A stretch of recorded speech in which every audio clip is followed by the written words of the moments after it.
Hi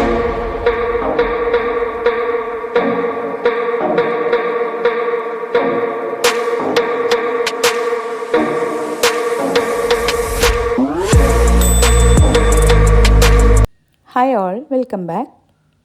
ചുണ്ടുകൾ വരണ്ടു പോകാതിരിക്കാൻ ലിപ്സ്റ്റിക് ഇടും മുമ്പ് ചെയ്യേണ്ട കാര്യങ്ങൾ.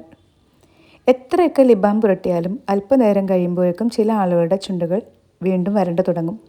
ശ്രദ്ധിച്ചില്ലെങ്കിൽ ചുണ്ടുകൾ വരണ്ട് പൊട്ടി ബ്ലീഡിംഗ് വരെ ഉണ്ടാകാം.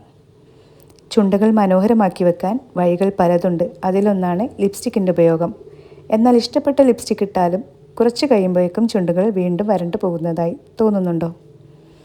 ചില ആളുകൾ ആദ്യം തന്നെ ലിപ്സ്റ്റിക്ക് നേരിട്ട് പുരട്ടും. എന്നാൽ ചിലർ ലിപ്സ്റ്റിക്ക് ഇടും മുമ്പ് തന്നെ അല്പം ലിപ് ബാം പുരട്ടി ചുണ്ടുകളെ ഹൈഡ്രേറ്റ് ചെയ്യും. എന്നാൽ ഇതിൻ്റെ ഫലം വളരെ കുറച്ച് നേരം മാത്രമേ ഉണ്ടാകൂ. ദീർഘനേരം നിങ്ങളെ ചുണ്ടുകളെ എങ്ങനെ ഹൈഡ്രേറ്റ് ചെയ്ത് നിലനിർത്താം, അതും ഇടയ്ക്കിടെ ലിപ് ബാം പുരട്ടുന്നത് ഒഴിവാക്കി ചുണ്ടുകളെ എങ്ങനെ മനോഹരമാക്കി നിലനിർത്താം, ഇതിന് ചെയ്യാവുന്ന ഒരു കാര്യമുണ്ട്. അതെ, നിങ്ങൾ മുഖത്ത് പുരട്ടുന്ന മോയ്സ്ചറൈസർ അല്പമെടുത്ത് ചുണ്ടുകളിൽ നന്നായി പുരട്ടി കുറച്ച് നേരം കഴിഞ്ഞ് ലിപ് ബാം പുരട്ടി അതിനുശേഷം ലിപ്സ്റ്റിക് ഇട്ട് നോക്കൂ. 6-7 മണിക്കൂറോളം ചുണ്ടുകൾ ഹൈഡ്രേറ്റ് ആയിട്ട് ഇരിക്കും.